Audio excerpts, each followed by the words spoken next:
नमस्कार, मी जानवी सावंत. मार्ग प्रगतीचा मध्ये आपलं स्वागत आहे.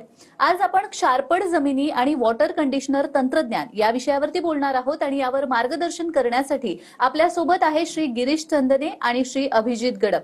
सर, कार्यक्रमात आपलं दोघांचंही खूप खूप स्वागत. तर विषयाला सुरुवात करण्याआधी पाहुण्यांची ओळख करून घेऊयात. श्री गिरीश चंदने हे इन्स्ट्रुमेंटेशन इंजिनियर आहेत. नाविन्यपूर्ण प्रोडक्ट, उपकरण आणि संशोधन आणि मॅन्युफॅक्चरिंग यामध्ये त्यांना 27 वर्षांचा प्रदीर्घ अनुभव आहे. गिरीश सरांनी ऑटोफिल वॉटर कंडिशनर हे तंत्रज्ञानाचं संशोधन 16 वर्षापूर्वी सुरू केलंय. फेब्रुवारी 2022 मध्ये त्यांना भारत सरकारकडून पेटंट मिळालेलं आहे. असे electronic plus magnetic multiflow water कंडिशनरचं पेटंट मिळवणारी ऑटोफिल वॉटर कंडिशनर ही भारतामधली पहिली कंपनी आहे. खारघर, नवी मुंबई येथे त्यांचं स्वतःचं मॅन्युफॅक्चरिंग युनिट आणि संशोधन केंद्र आहे. त्यांचं विजन खूप सुंदर आहे. गिरीश सरांचं असं म्हणणं आहे की वॉटर कंडिशनर तंत्रज्ञान मोठं होणं ही आधुनिक शेतीची खूप मोठी गरज आहे आणि यासाठी खूप जास्त प्रयत्न करावे लागतील. हे ध्येय साध्य करण्यासाठी त्यांनी सोपी, साधी, सुटसुटीत अशी वापरण्यास अतिशय सोपी अशी वॉटर कंडिशनर उपकरणं तयार केलेली आहेत. उदाहरणच द्यायचं म्हटलं तर ऑटोफिल ऑरो वॉटर कंडिशनर हे छोटं उपकरण वापरल्यामुळे आपला ऑरो फिल्टर 100% देखभाल मुक्त होतो आणि दरवर्षी 20 ते 25 हजार लिटर पाण्याची बचत होते, कारण वाया जाणारं पाणी कमी होतं. आपले दुसरे पाहुणे आहे श्री अभिजित गडप. सर, हडपसर, पुणे येथे B civil and water management engineer आहेत. गेली 22 वर्ष पाणी आणि माती या संदर्भात ते काम करतायत. पाणी शुद्धीकरण हे फक्त पिण्याच्या पाण्यासाठी करावं लागत नसून वापरण्याच्या पाण्यासाठी, शेती करण्याला लागण्यासाठी पाण्यासाठी देखील फार आवश्यक आहे. गडप सर हे ऑटोफिल सिस्टीम वॉटर कंडिशनरचे चॅनल पार्टनर म्हणून गेली 12 वर्ष काम करतायत. महत्वाचं म्हणजे क्षारयुक्त आणि नापीक झालेल्या जमिनी या लागवडी योग्य कशा करता येतील याचा ते या तंत्रज्ञानाच्या माध्यमातून प्रसार करत आहेत. चला तर मग विषयाला सुरुवात करूया. मी आधी सर तुमच्याकडे येईन की हा जो प्रश्न आहे क्षारपड जमिनींचा किंवा नापीक जमिनी, खारट जमिनी, नेमकं हे जमिनी, क्षारपड जमिनी, नापीक जमिनी म्हणजे काय हेच बऱ्याच जणांना माहिती नसतं. तर त्याबद्दल सांगा आणि याचा उपाय म्हणून काही प्रचलित उपाय आहेत त्याविषयी सांगा आणि आता जे तुमचं तंत्रज्ञान आहे, डेव्हलप तंत्रज्ञान, तर त्याविषयी माहिती द्या. पहिली गोष्ट आपण समजून घेऊया की पाणी खारट म्हणजे नक्की काय असतं. तर त्याला बोलीभाषेमध्ये काय म्हटलं जातं तर खारट पाण्याला जड पाणी, सवळ पाणी, मचूळ पाणी, खारट पाणी असं म्हटलं जातं. तर याची तांत्रिक व्याख्या काय, तर तांत्रिक व्याख्या म्हणजे ज्याचा TDS, टोटल डिझॉल्व्ड सॉलिड्स किंवा सॉलिड्स किंवा सबस्टन्स, सॉल्ट्स नाही, तर तो जर का तुमचा 200 पेक्षा जास्त असेल तर ते पाणी खारट पाणी या सदरामध्ये मोडतं आणि याचा जमिनीवरती जो परिणाम होतो तो अतिशय गंभीर प्रश्न आहे की याच्यामुळे जमीन चिकट होते आणि जमीन चिबड होते. आपला प्रवास सगळा शारपडकडे चालू आहे आणि सर्वात महत्वाचा प्रश्न म्हणजे जमिनीमध्ये तुमची पांढरी मुळी चालत नाही आणि त्याचा गंभीर प्रश्न हा निर्माण होतोय. मी दोघांनाही विचारेन की हे जड पाणी किंवा क्षारयुक्त पाणी जे म्हणताय तुम्ही, तर त्यामुळे शेतीमधले कुठकुठले प्रश्न निर्माण होतात आणि ते किती गंभीर आहेत? पाणी आता क्षारयुक्त म्हणलं की पाण्यामध्ये एक क्षारातला चिकटण्याचा गुणधर्म असतो. जसं आपण सहज बघितलं की ड्रीपचे चोक होणे, तसेच पिकांवर सुद्धा एक स्केलिंग तयार, मुळी पाळी वाढत नाही, त्याचं शोष छिद्र पण चोक होते आपण असं म्हणू. आता जर का हेच प्रमाण आपण क्षारयुक्त पाणी असेल हे जमिनीवर जर वापरत गेलो तर मातीवर एक क्षाराचा लेअर होत जातो. असा लेअर झाल्यामुळे जे काही तुम्ही खतं देतायत, न्यूट्रिएंट देतायत, त्या ठिकाणी पाण्यात विरघळत नाही. हा क्षारयुक्त पाण्याचा एक मोठा त्रास आहे. आता ते विरघळण नसल्यामुळे ते मातीमध्ये तसेच पडून जातात. म्हणजे हा प्रॉब्लेम दिवसोदिवस वाढत जातं आणि पुढे येऊन ती जमीन जसं आता उत्पादन कमी होते तसंच पुढे ते नापिकतेकडे पण जाऊ शकते. पण हा खूप भयान प्रश्न आहे, याच्यावर खूप काम होणं आणि सरांचं खूप आणि भारतातलं 20% पेक्षा जमिनी, भारतातल्या पण आणि महाराष्ट्रातल्या पण, ह्या पूर्णपणे नापीक झाल्यात. आता निफाड तालुक्यातली तुम्हाला एक बातमी सांगतो, 3250 हेक्टर जमिनी या पूर्णपणे नापीक झालेल्या आहेत. त्यांनी त्याची हेडलाईन बनवली होती की जमीन असून नसल्यासारखी. जमीन आहे पण ती नाहीये. अशा पद्धतीने हा प्रश्न गंभीर होत चाललाय. अगदीच. पण मग ह्या ऑटोफिल वॉटर कंडिशनर जे तुमचं आहे त्याची सुरुवात नेमकी कधीपासून झालेली आहे आणि किती वर्ष हे तुम्ही साधारण काम करताय? कारण ऑटोफिल वॉटर कंडिशनर नाव ऐकूनच शेतकऱ्यांना पहिल्यांदा प्रश्न निर्माण होतो, त्यांना कळत नाही. तर सोप्या भाषेत त्यांना ऑटोफिल आमचं ब्रँड नेम आहे, ते आमच्या कंपनीचं नाव ऑटोफिल सिस्टीम म्हणून आहे आणि वॉटर कंडिशनर या तंत्रज्ञानाची सुरुवात 2010 मध्ये झाली. एका कर्मधर्म संयोगाने, योगाने, देवाची देणगी म्हणा, आम्ही याच्यामध्ये उतरलो आणि एखाद वर्षामध्ये आमच्या लक्षात आलं की हे तंत्रज्ञान हे आपलं जीवित कार्य आहे. कारण आम्हाला जे काही मार्गदर्शन ज्या लोकांचं मिळालं त्यांनी सांगितलं की ही काळाची गरज आहे आणि ह्याच्यावरती काम करणं गरजेचं आहे. मग आम्ही मॅग्नेटिक वॉटर कंडिशनर व्हर्जन 1.0 याच्यापासून सुरुवात केली आणि नंतर ते डेव्हलप करत करत करत आमच्या चॅनल पार्टनर सगळ्या लोकांच्या साह्याने आम्ही आता इथपर्यंत पोहोचलोय की electronic water conditioner plus version 12.0 इथपर्यंत पोहोचलोय आणि आम्हाला भारत सरकारकडून पेटंट प्राप्त आहे. फेब्रुवारी 2022 मध्ये आम्हाला भारत सरकारकडून पेटंट मिळालंय. आणि ऑटोफिल वॉटर कंडिशनर कसं कार्य करतं याचं एक सोपं उदाहरण सांगतो. एक लक्षात घ्या, पहिले सर्वात महत्वाचं म्हणजे ना, पाण्याला भारतामध्ये महाराष्ट्रामध्ये किंमतच दिली जात नाही आणि त्याच्यासाठी प्रॉब्लेम असा आहे. त्याचं एक साधं मी तुम्हाला उदाहरण देतो की महाराष्ट्रामध्ये जर का हजारो टँकर असतील दुधाचे आणि हजारो टँकर असतील पाण्याचे, तर तुम्हाला एकही टँकर दुधाचा लिकेजवाला मिळणार नाही, पण पाण्याचा टँकर लिकेजवालाच मिळणार. याला कारण पाण्याला किंमत दिली जात नाही. आणि ती किंमत ओळखून आम्ही ऑटोफिल वॉटर कंडिशनर वरती काम करायला सुरुवात केली आणि याच्यामध्ये इलेक्ट्रॉनिक आणि मॅग्नेटिक लहरी तयार होतात आणि त्या लहरींमुळे आपल्या कॅल्शियम मॅग्नेशियमचा चिकटण्याचा गुणधर्म नाहीसा होतो. थोडक्यात आपण पाण्यावरती एक भौतिक प्रक्रिया करतो, रसायन वापरत नाही, रासायनिक प्रक्रिया करत नाही आणि त्याच्यामुळे पाण्याची गुणवत्ता सुधारते आणि ही लाखो लिटर मध्ये सुधारते. म्हणजे आपण घरी आरो वापरतो पण आपल्याला त्यातनं पाणी मिळतं 100 लिटर, पण हे एक प्रकारचं असं तंत्रज्ञान आहे की जे तुम्हाला लाखो लिटर पाणी देतं, ते पण कुठलाही पुनर्खर्च न करता आणि कुठलाही रसायन न वापरता. पण अगदी आपण आता फक्त महाराष्ट्राबद्दलच बोलूया खरं तर, कारण संपूर्ण भारताचा जर विचार केला तर कितीतरी टक्के जमीन ही क्षारपड चोपण झालेली आहे. पण महाराष्ट्राचा जर विचार केला तर जवळपास 20% जमीन ही क्षारपड चोपण झालेली आहे. त्यापेक्षा महत्वाचं म्हणजे बाकी ते सगळे जात्यामध्ये आहेत पण बाकीचे सुपामध्ये आहेत. त्याच्याच बाकीच्या 80% जमिनी यातल्याच ह्या क्षारपडकडे त्यांचा प्रवास चालू आहे म्हणजे ते होण्याच्या वाटेत. मग तेच माझा प्रश्न होता की ऑटोफिल वॉटर कंडिशनर याबाबत काही काम करते का आणि ते कशा पद्धतीने? आमच्याकडे ऑटोफिल वॉटर कंडिशनरच्या माध्यमातून आम्ही क्षारपड जमिनीवरती खूप चांगलं काम केलेलं आहे. एक उदाहरण सांगतो. एक शेतकरी आहेत दत्तात्रय देवकाते म्हणून, त्यांच्या पाण्याचा TDS आहे 4700. तर आपण असं गमतीशीर म्हणूया की त्यांचं पाणी पूर्वेकडे चाललंय पण त्यांची जमीन पश्चिमेकडे चालली. म्हणजे पाणी हे जास्तीत जास्त क्षारयुक्त होत चाललंय पण त्यांचं जमीन मात्र उलट्या दिशेने प्रवास करते, म्हणजे ती क्षारयुक्त झाली नाही. त्याचं कारण ते 10.5 वर्ष ऑटोफिल वॉटर कंडिशनर वापरतायत. त्याच्यामुळे तो क्षारपड जमिनीचा जो प्रश्न आहे तो आपण पूर्णपणे निकाली काढलाय. आणि सर्वात चांगली गोष्ट म्हणजे याला कुठल्याही प्रकारचं रसायन वापरलं जात नाही. क्षारपड जमिनी क्लिअर करण्यासाठी आता ज्या प्रचलित पद्धती आहेत त्या पद्धतींमध्ये ड्रेनेज सिस्टीम वापरली जाते, सल्फर किंवा जिप्सम सारखी सॉइल कंडिशनर वापरली जातात. पण इथे काय केलंय आपण पाण्यालाच क्लिनिंग एजंट बनवलंय. पाण्यालाच इतकी एनर्जी दिले, पॉवर दिले, ताकद दिली की पाणी स्वतःच त्या आतमधल्या क्षारांचं विघटन करून ते पाण्याबरोबर व्हायला भाग पाडतो. खरंच खूप सुंदर आहे. आणि मला त्या निमित्ताने दोघांनाही विचारावं असं वाटतं की क्षारपड जमिनी आता जसं तुम्ही म्हणालात की 20% आणि बऱ्याच म्हणजे 80% होण्याच्या वाटेवर आहेत, 20% ऑलरेडी क्षारपड झालेले आहेत. पण हा जर भयानक प्रश्न बघितला जमिनीचा, तर जी तुमची आता वॉटर कंडिशनरची टेक्निक जी तुम्ही वापरतात ती कशा पद्धतीने प्रचलित टेक्निकपेक्षा वेगळी आहे, कशा पद्धतीने त्याचा वापर केला जातो? याच्यामध्ये काय होतं की ऑटोफिल वॉटर कंडिशनरमध्ये केमिकल कुठलंच वापरलं जात नाही. याच्यामध्ये इलेक्ट्रॉनिक आणि मॅग्नेटिक लहरी वापरले जातात. त्या लहरीमध्ये एक सोपं उदाहरण तुम्हाला सांगतो. तुमच्याच ऑफिसमधलं आहे. समजा तुमच्या स्टुडिओमध्ये जेवण गरम करण्यासाठी मायक्रोवेव्ह वापरला जातो, पण मायक्रोवेव्ह मध्ये कुठल्याही प्रकारचा जाळ केला जात नाही. त्याच्यामध्ये लाईट लागते पण कुठल्याही प्रकारचं ज्वाला दिसत नाही. मग जेवण गरम करतो कोण? तर त्याच्यामध्ये इनव्हिजिबल अदृश्य लहरी असतात ज्या जेवणाला गरम करतात, पाण्याला गरम करतात. तसंच इलेक्ट्रॉनिक आणि आमच्या ऑटोफिल वॉटर कंडिशनरमध्ये इलेक्ट्रॉनिक आणि मॅग्नेटिक लहरी तयार केल्या जातात ज्याच्यामुळे कॅल्शियम आणि मॅग्नेशियम जे क्षार आहेत, एक लक्षात घ्या की फक्त कॅल्शियम मॅग्नेशियमला चिकटण्याचा गुणधर्म निसर्गाने दिलाय, तो पोटॅशियम आणि सोडियमला दिलेला नाहीये. त्याच्यामुळे आपला प्रश्न हा कॅल्शियम मॅग्नेशियम पुरताच लिमिटेड आहे आणि ते ह्या वॉटर कंडिशनरमध्ये डिऍक्टिव्हेट केले जातात, निष्क्रिय केले जातात. आणि त्याचा साईड इफेक्ट असा होतो की त्या पाण्याची द्रावण क्षमता वाढते आणि ती द्रावण क्षमता वाढल्यानंतर आपलं जे पाणी आहे ते एक्झिस्टिंग क्षारांना, जे क्षारपड जमीन झालेली आहे त्यांना over the period of time ते हळूहळू त्याच्यामध्ये क्लीन करायला लागतं. म्हणजे थोडक्यामध्ये आम्ही गमतीने त्याला काय म्हणतो तर हे काम ऍसिडचं आहे, तर ते आम्ही ड्रिंकेबल ऍसिड बनवलंय असं आपल्याला म्हणता येईल. आता उदाहरण घेऊ की एक शेतकरी आपल्याकडे आहे की आता त्याच्याकडे पर्याय नाही, पाण्याचा सोर्स नाही, कंटिन्युअस पाणी वापरतो आणि ते क्षाराला चिकटण्या गुणधर्म आणि तो ते चिटकत राहतो.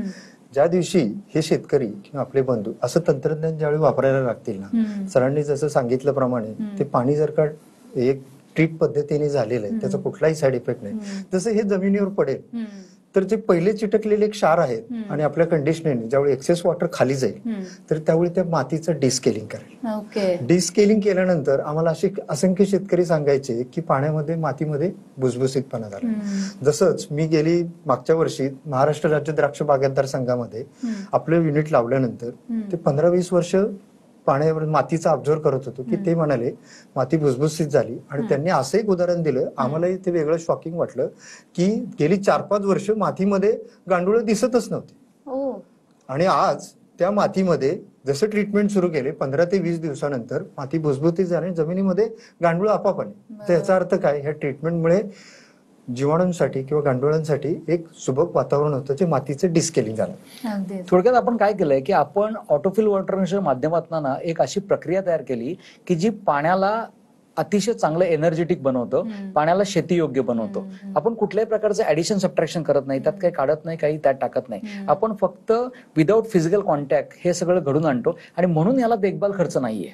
हे आयुष्यभर चालतं. आम्ही 2010ला प्रोटोटाईप जे पहिलं इन्स्ट्रुमेंट लावलंय ते तावशी गावामध्ये अजूनही चालू आहे त्याच्यामध्ये. आणि असे हजारो युनिट लावलेले आहेत त्या याच्यातनं. आणि आमचं पुढचं जीवित कार्यच वॉटर कंडिशनर आहे. नाही खरंय, कारण आपण आतापर्यंत म्हणजे माझ्या तरी ऐकिवात होतं पिण्यासाठीचं पाणी हे प्युअर असलं पाहिजे, शुद्धीकरण केलेलं असलं पाहिजे, पण वापरण्यात येणारं पाणी सुद्धा आणि मुळात शेतीसाठी लागणारं पाणी सुद्धा शुद्धीकरण केलेलंच असायला हवं. तुम्ही इतकी वर्ष या क्षेत्रामध्ये काम करता आहात, तुमच्याकडे अशी काही बरीच उदाहरणं असतील खरं तर अशी काही एखादी आठवण किंवा यशोगाथा की या ज्या शारपट जमिनी आहेत, चोपण जमिनी आहेत, त्या या वॉटर कंडिशनरमुळे रिकव्हर झाल्यात, अशी काही अशी खूप उदाहरणं आहेत. पण त्याच्यामध्ये ना एक उदाहरण अभिजित सर सांगतील, कारण ते स्वतः तर प्रत्यक्ष फार्म वरती गेलेले आहेत. तर अभिजित आपण सांगावं. मी आता त्याला यशोगाथाच म्हणेल बरं का, की एज्युकेटेड फार्मर होते. त्यांचं मूळ गाव जामखेड मधलं चोंडी गाव आहे. पुण्यश्लोक अहिल्या होळकर यांचं जन्मस्थळ आहे. त्यानिमित्ताने मला जाता आलं. त्यांचा जो ग्रुप आहे कुटुंबाचा, असं 50-60 एकरचं क्षेत्र होतं. जे काय असेल त्याचं सगळं पावसाचं आलेलं पाणी एका क्षेत्रातून जायचं. त्या क्षेत्रामध्ये गेल्यानंतर त्यात पाण्याचा निचरा होत नव्हता. आणि गेले ते आता सांगत होते की मला 15-20 वर्ष झालं त्याच्यात कुठलंही उत्पादन घेतलेलं नाही. 100% चोपण, 100% चोपण, पाण्याचा निचरा होत नाही. मग त्यांनी आमचा हा अनुभव ऐकला आणि बघितलं आणि त्याचा एक प्रयोग करायचं म्हणून ठरवलं. तर शेतकऱ्यांनी 86-032 लागण केली. सुरुवातीला पावसाचं पिळाण मिळालं म्हणून होईल, पण त्याच्यानंतर त्यांचं जे विहिरीचं पाणी आहे त्याचा TDS जवळजवळ 2800 पर्यंत होतं. म्हणजे आपण तोंडात पण नाही घेऊ शकत असं पाणी. जर का ते द्यायला लागलं, त्यांचा आजूबाजूच्या लोकांचा विश्वासच बसत नव्हता की ह्याच्यातनं काही उगवल आणि हा तुमचा 100% प्रयोग फेल जाईल. पण मी स्वतः त्या ठिकाणी व्हिजिट केली, त्यांचं सगळं ऐकलं, त्यांचं मनोबल बघितलं. आज जर का त्या जमिनीत काही येत नव्हतं, पण मी डोळ्यांनी पाहिले त्या ठिकाणी जवळजवळ 6 ते 7 महिन्यात 12-13 कांड्यांपर्यंत ऊसाची लागवड झाली. अजूनही सांगतात की त्याच्यात हिरवटपणा पण चांगला आहे. आणि म्हणजे ही पिकांची ग्रोथ होते. आता ते म्हणायचे मला की बाबा असंच जर का मी हे जमीन 15-20 वर्ष काहीच उत्पादन देत नाही आणि हे जर का विकायला गेलं तर 2-2.5 लाखाला पण कोण घेत नव्हतं. पण आता ह्या आपल्या तंत्रज्ञानामुळे मातीची सुपीकता बदलली, मातीचं जीवनपणा आला आणि आज ह्यात जर का जमीन अशी चांगली घ्यायची गेली तर 20-22 लाख रुपये आणि त्यांचं पहिलंच उत्पादन 2 लाखापर्यंत होतं. थोडक्यात त्यांनी काय सांगितलं की ही जर का जमीन आम्ही विकायची ठरवली असती आणि कोणाला जबरदस्ती केली असती तर त्यांनी 2.5 लाख रुपयाला विकत घेतली असती जास्तीत जास्त. आणि आज त्या जमिनीला जर विकायला ते गेले तर नक्की 20 ते 22 लाख रुपये त्याला किंमत येणार आहे. इतकं त्या तंत्रज्ञानाने त्याच्यामध्ये आपलं हे घडून आणलेलं आहे. अगदीच. पण बरेच शेतकरी या बाबतीत अनभिज्ञ आहेत, म्हणजे त्यांना माहिती सुद्धा नसेल या सगळ्याबद्दल काही, म्हणजे बऱ्याच लोकांना. आणि असं वाटत असतं की हे खूप महाग आहे तर याच्याकडे जाऊ नये, असं बऱ्याच शेतकऱ्यांचं म्हणणं देखील असतं. मला अजूनही काही प्रश्न आहेत, मात्र वेळ झालेली एका छोट्याशा विश्रांतीची. कुठेही जाऊ नका, पाहत रहा मार्ग प्रगतीचा.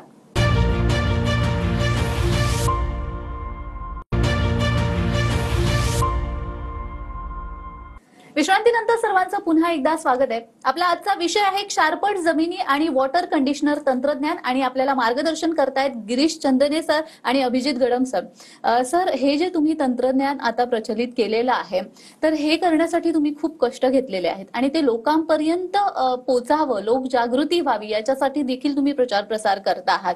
आणि यासाठी तुम्ही काही छोटी छोटी उपकरणं बनवलेली आहेत, काही प्रोडक्ट्स बनवलेले आहेत, तर त्याच्याविषयी सांगा, कारण त्याने हे तंत्रज्ञान लोकांना समजायला पण खूप सोपं झालेलं असं तुमचं म्हणणं आहे. अतिशय अभिमानाने सांगतो की जगामध्ये वॉटर कंडिशनर बनवणारे अनेक जण आहेत, भारतामध्येही अनेक जण आहेत, पण जगामध्ये कोणीही, भारतामध्ये, आशियामध्ये आणि जगामध्ये आरओ साठी वॉटर कंडिशनर, वॉशिंग मशीनसाठी वॉटर कंडिशनर, डिशवॉशरसाठी आणि इलेक्ट्रिकल वॉटर हीटरसाठी वॉटर कंडिशनर याचा विचार कोणी केला नाही. तर आम्ही नुसतं विचार करून थांबलेलो नाहीयेत, आम्ही त्याच्यावरती प्रोडक्ट बनवले आहेत. एक साधं सोपं उदाहरण सांगतो की सुहास मोहन काळे नावाचे एक गृहस्थ आहेत की ज्यांच्याकडे दरवर्षी 10,000 रुपये आरओच्या मेंटेनन्ससाठी खर्च यायचा.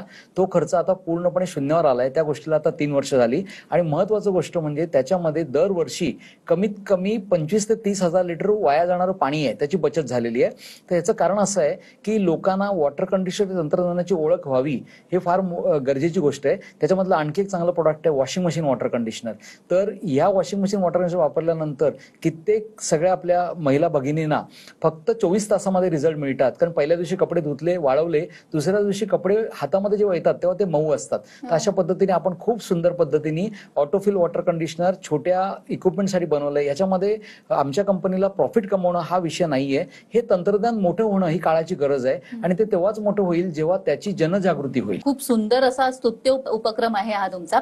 आणि आणखी एक प्रश्न मगाशीपासून राहून जातोय, खरं तर माझ्या डोक्यात येतोय, तो म्हणजे क्षारपड जमिनी त्यांना वॉटर कंडिशनर तंत्रज्ञान तुम्ही यूज करतात, पण ज्या जमिनी क्षारपड नाहीयेत अशा जमिनींना या वॉटर कंडिशनर तंत्रज्ञानाचा काही उपयोग होतो का आणि त्याच्यामध्ये काय, कशा पद्धतीने हे काम करतं? 100% उपयोग होतो. कारण काय झालंय की क्षारपड जमिनी म्हणजे एक प्रकारे पल्स पोलिओ सारखं आपण औषध जे आहे ते सुरुवातीलाच देतो असं आपल्याला प्रिव्हेंटिव्ह मध्ये म्हणता येईल. आपण काय केलंय की ज्या ज्या ठिकाणी क्षारपड जमिनी नाही आहेत पण त्यांनी वापरले, तर त्यांचे 2 उदाहरणं सांगतो की जिथे ट्रॅक्टरला पहिले नांगरणी करण्यासाठी आज 10 लिटर डिझेल लागायचं, तर ते डिझेलचं कन्झम्पशन ते आता 7 लिटरवरती खाली आलंय. कारण जमीन ही मऊ आणि भुसभुशीत झालेली आहे, कारण क्षार सगळे पाण्याबरोबर निघून गेले. आणि दुसरा अतिशय चांगला उपयोग म्हणजे ज्या जमिनींमध्ये तुम्हाला पूर्वी वापसा कंडिशन यायला, वापसा म्हणजे पाऊस पडून गेल्यानंतर वापसा कंडिशन येण्यासाठी जिथे 15 दिवस लागायचे ते आता फक्त 7 दिवसामध्ये होतंय. ही स्टोरी आहे निखिल कुलकर्णी, ब्राह्मणगाव, कोपरगावला एक शेतकरी आहेत, त्यांनी हे स्वतः सांगितलेलं आहे की अशा पद्धतीने आम्हाला याचा फायदा होतोय. आणि कुठलीही जमीन असू दे, वॉटर कंडिशनर हे तंत्रज्ञान तुम्हाला फायदेशीर होणारच आहे. तुमच्याकडे काही अशा पद्धतीच्या माहिती असेल? हो, काय पाणी आपण ट्रीट करतोय आणि ते ट्रीट करायला सुरुवात केली की मातीचे जे मृत प्रवस्था म्हणजे काय म्हणतो की ते मृत होते आणि त्या जीवाणूंचं होत नाही, पीएच EC बॅलन्स होत. आता हेच जर का तंत्रज्ञान वापरलं तर निष्क्रिय झाल्यामुळे त्याला कुठलाही साईड इफेक्ट नाही, आपल्याला कुठला ऍड करावं लागत नाही, काही नाही. एकदा जर का मशीनची इन्व्हेस्टमेंट झाली तर शेतकऱ्याला परत भविष्यात कुठलाही खर्च नाही. असं खूप कमी तंत्रज्ञान, नाही तर आतापर्यंतचे तंत्रज्ञान बरेचसे जण त्याचं मेंटेनन्स मध्येच खूप वाया जातो, मग त्याच्याकडे दुर्लक्षित होतं. अगदीच. आणि खरंच या निमित्ताने मला प्रेक्षकांनाही जे बघतायत शेतकरी त्यांनाही सांगावंसं वाटतंय की खरं तर खूप खर्चिक असेल हे, म्हणून भीती वाटत असते किंवा त्या तंत्रज्ञानाची योग्य ती माहिती लोकांपर्यंत पोहोचत नाही, त्यामुळे त्या तंत्रज्ञानापासून अनभिज्ञ असतात बरेच लोक. तर मला वाटतं तुमच्या माध्यमातून ते त्यांच्यापर्यंत पोहोचलेलं असेल नक्कीच. हे जे तंत्रज्ञान तुम्ही आता डेव्हलप केलेलं आहे ते वाढवण्यासाठी, ते मोठं करण्यासाठी तुमची पुढची वाटचाल कशा पद्धतीने असणार? आमची पुढची वाटचाल अशी आहे की क्षारपड जमिनी आणि ऑटोफिल वॉटर कंडिशनर तंत्रज्ञान याच्यावरती आम्ही अतिशय भगीरथ प्रयत्न करतोय. आम्ही साधारणपणे 100 शेतकऱ्यांचं टार्गेट घेतलेलं आहे की ज्याच्यामध्ये ज्यांच्याकडे विहिरी आहेत त्यांच्याकडे हे अतिशय कमी किमतीला, योग्य किमतीला त्यांना लावून द्यायचं. आणि त्याच्यामुळे काय होईल की जे आम्हाला 10 वर्षामध्ये काम करायचंय ते काम आमचं फक्त 1 ते 1.5 वर्षामध्ये होईल. त्यामुळे आम्ही शेतकऱ्यांबरोबर संपर्क करून त्याच्यामध्ये ज्यांच्याकडे विहिरी आहे त्यांच्याकडे बसून, ज्यांच्या क्षारपड जमिनी म्हणजे जसे सचिन शिंदे यांची बारामती जामखेडची स्टोरी आहे, तसंच त्याच पद्धतीने अशा कमीत कमी 100 कथा आणि चांगल्या यशोगाथा तयार व्हाव्यात याच्यासाठी आमचं खूप मोठे प्रयत्न चालू आहेत. त्यामुळे आम्ही शेतकऱ्यांबरोबर जोडले जातोय आणि त्यातनं आम्ही हे संपूर्णपणे क्षारपड जमिनींसाठी आम्ही काम करणार आहोत. अगदीच. भारत देश आता कृषीप्रधान देश आहे आणि आजपर्यंत आपण सगळ्या शेतकऱ्यांबद्दल ऐकले. हे तंत्रज्ञान जर का त्यांच्यापर्यंत पोहोचलं तर नक्कीच हा क्षारपडपणा आणि क्षारयुक्त पाणी इथं जमा होऊन प्रत्येक शेतकऱ्यांना हे वरदान ठरेल आणि त्यांचा विकास होण्यास मदत होईल. अगदीच. पण शेतकऱ्यांनाच आता बरेच प्रश्न येत असतील, तर या शेतकऱ्यांनी तुमच्यापर्यंत पोहोचण्यासाठी म्हणून कशा पद्धतीने तुमचे काही नंबर्स किंवा कशा पद्धतीने तुम्ही लोकांपर्यंत पोहोचता? आमचे सगळे नंबर या डिस्प्लेवरती डिस्प्ले होत आहेत. त्याच्यामध्ये आमचे वेबसाईट आहे waterconditioners.in म्हणून, आणि आमचं फेसबुकचं पेज आहे, त्याच्यावरती आज 35,000 फॉलोअर्स आहेत. युट्यूबचं चॅनल आहे. त्या सगळ्या माध्यमातून आम्ही हाच प्रयत्न करतोय की वॉटर कंडिशनर तंत्रज्ञान हे मोठं झालं पाहिजे. सो तुम्ही प्रेक्षकांना मार्गदर्शन केलेलंच आहे की त्यांनी कशा पद्धतीने याचा तंत्रज्ञानाचा वापर करावा, पण अशा काही यशोगाथा तुमच्याकडे आहेत का शेतकऱ्यांच्या, म्हणजे क्षारपड जमिनी होत्या त्यांच्या पण या तंत्रज्ञानाचा वापर करून त्यांच्या आयुष्यात खूप मोठा बदल झालाय? तर असं नक्कीच ऐकलं, कारण हे जेव्हा ऐकतो आपण अशी उदाहरणं तेव्हा ती खरंच प्रेरणादायी असतात आणि त्या निमित्ताने आपण ती कानावरती पडतात आणि तशा पद्धतीने आपण फॉलो करतो. म्हणून 2 शेतकऱ्यांच्या यशोगाथा आहेत. एक आहे बारामतीचे आहेत आणि दुसरे लोणंदचे आहेत. तर पहिले आनंदराव माळशेकारे म्हणून त्यांच्याकडे साधारणपणे 1000 TDSचं पाणी आहे आणि त्यांना यावर्षी 89 टन प्रति एकर असं उत्पादन मिळालं आणि त्यांच्या शेजारी कोणीतरी शेतकरी आहेत त्यांना साधारणपणे 70 टन उत्पादन मिळालं. आणि मात्र त्यांचं पाणी कॅनॉलचं आहे आणि ह्यांचं पाणी अतिशय क्षारयुक्त आहे. मग जर का आपण त्याचे 89 टन मधनं जरी 19 टन काढून टाकले तरी एक प्रकारे आभासी पद्धतीने आपण त्यांच्या आहे त्या पाण्याला कॅनॉलचं पाणी बनवलं असं आपल्याला म्हणता येईल. आणि दुसरी यशोगाथा आहे ती लोणंदची आहे की ज्यांच्याकडे त्यांना फक्त 21 टन प्रति एकर उत्पादन मिळायचं. त्यांना सांगायला पण विचित्र वाटायचं की आम्ही जो खताचा खर्च करतो तो पण आम्हाला मिळाला नाही. आणि आज 2 वर्षानंतर त्यांनी आम्हाला बिलं पाठवलेली आहेत की आम्हाला सर 57 टन प्रति एकर उत्पादन मिळालं. ह्या सगळ्याचं कारण असं आहे, हे जगातलं पहिलं तंत्रज्ञान आहे जे पांढऱ्या मुळीला दुप्पट करतं फक्त पाण्यावर ट्रीटमेंट करून. अदरवाईज काय होतंय की आता ह्युमिक ऍसिड आणि मायक्रोन्युट्रंट अशा बऱ्याच गोष्टी आहेत की ज्या त्याच्या पद्धतीने त्याला मुळी वाढवण्यासाठी वापरलं जातात. मी एक शेवटचं तुम्हाला उदाहरण सांगतो की पावसाचं पाणी जे काम करतं ना, तर कोकणामध्ये आमच्या रोहित पटवर्धनांकडे ज्यांच्याकडे पाण्याचा काही प्रश्न नव्हता, पण त्यांनी सांगितलं की आमच्या आंब्याच्या पिकामध्ये आम्ही जेव्हा हे सगळं वापरलंय तेव्हा तुमचं जे स्टेटमेंट होतं की आम्ही पाऊस तयार करतो ते 100% तयार झालेलं आहे. म्हणजे आम्ही पावसाचं पाणी तयार केलेलं आहे आणि त्यांना त्यांचे कोकणामधल्या चांगल्या पाण्याला पण त्याचे फायदे मिळालेले आहेत. मला वाटतं वॉटर कंडिशनर तंत्रज्ञान वापरून शेतकरी आतापर्यंत ज्या ज्या प्रश्नांना सामोरे जात होते, जमिनींबाबतच्या म्हणा किंवा पाण्याबाबतच्या म्हणा, तर त्यांचे ते प्रश्न नक्कीच दूर होतील असं मला वाटतं. तुम्ही इथे आलात आणि खूप छान असं मार्गदर्शन केलं, त्यासाठी दोघांचेही धन्यवाद. तर मार्ग प्रगतीचा या कार्यक्रमामध्ये आज आपण इथेच थांबतोय. पुन्हा भेटूया एका नवीन विषयासह. तुम्ही कुठेही जाऊ नका, पाहत रहा TV9 मराठी.